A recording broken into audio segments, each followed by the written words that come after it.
Good evening mga ka-shooter. This is Coach James, head coach of Pirates Basketball. Kauban nato ang mga coaches sa Aspire Basketball, Coach Plenios o Coach Tonton.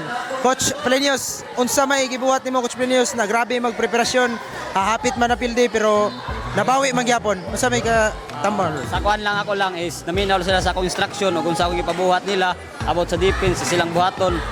Di man kay sa among pagkadaog ron is kaning kuan easy. So hard hapon among na kontra kay naka-prepare gapon sila pero mas ninglabaw gyud among preparation kaysa nila.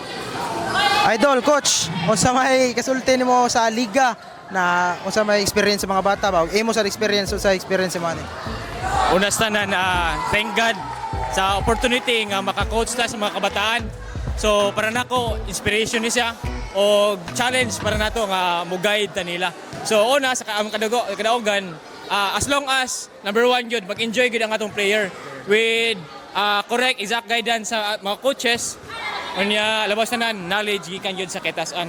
So ang kadaogan mosunod na siya. So offense and defense so far sa among team sa guidance sa coaches nakuha nato ang kadaogan. Isa ganahan shoutout idol. Shoutout lang ko sa atong mga batanon sa Barangay Damulaan. Padayon ta sa atong kadasig sa pagduwa sa basketball. Coach, kasi ganahan shoutout.